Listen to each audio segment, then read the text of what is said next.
BPSC ने सहायक शिक्षा विकास पदाधिकारी की 9 पालियों की परीक्षा को रद्द कर दिया है।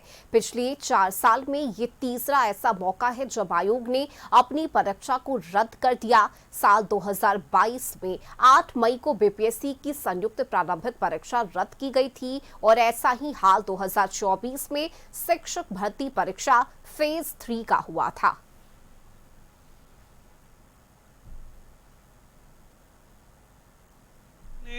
सहायक शिक्षा विकास पदाधिकारी की परीक्षा रद्द कर दी है।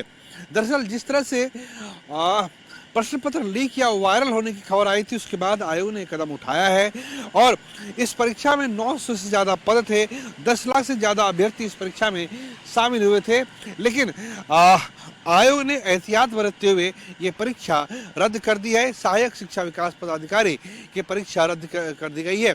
ऐसा नहीं कि बिहार लोक सेवा आयोग ने पहली बार किसी परीक्षा का पेपर रद्द किया हो या बिहार में पहली बार कोई परीक्षा रद्द हुई हो। बिहार में प्रतियोगी परीक्षाओं के रद्द होने का एक लंबा चौड़ा इतिहास है, चाहे केंद्रीय चयन पर्षद की सिपाही भर्ती परीक्षा हो या शिक्षक भर्ती परीक्षा फेज 3 हो या फिर बीपीएससी की जो संयुक्त प्रारंभिक परीक्षा पहले जो भी है उसका पेपर रद्द हुआ है। बिहार कर्मचारी चयन आयोग की जो परीक्षा होती है उसका भी पेपर लीक हुआ था और उसे ही बाद में रद्द किया गया था।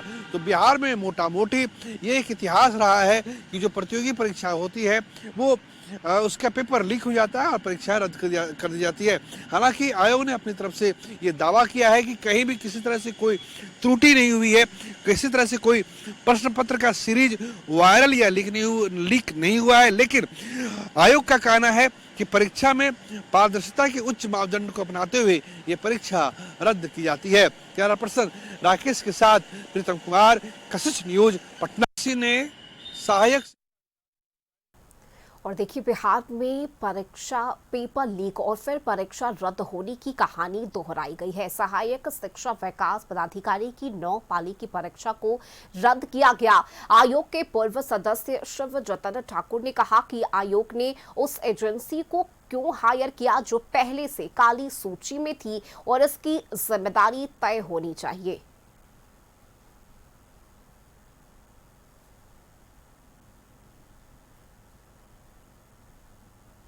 बिहार में युवाओं की सबसे बड़ी संख्या है और वो भी शिक्षित बेरोजगार हैं।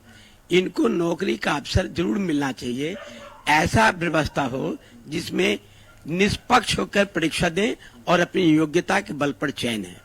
जब हमने सुना कि रद्द हो गया और रद्द होने का कारण भले ही बीपीएससी ने भ्रष्टाचार नहीं बताया, इसके बाद में हम दम भी थोड़ा मान लें, फिर भी सेंटर पर अगर कोई मैनेजमेंट होता है, जाली काम किया जाता है और उस एजेंसी द्वारा जाली किया जा रहा है जिसे बीपीएससी ने हायर किया, तो बीपीएससी अपनी रिस्पॉन्सिबिलिटी से बच नहीं सकता है। बिहार में युवाओं की सब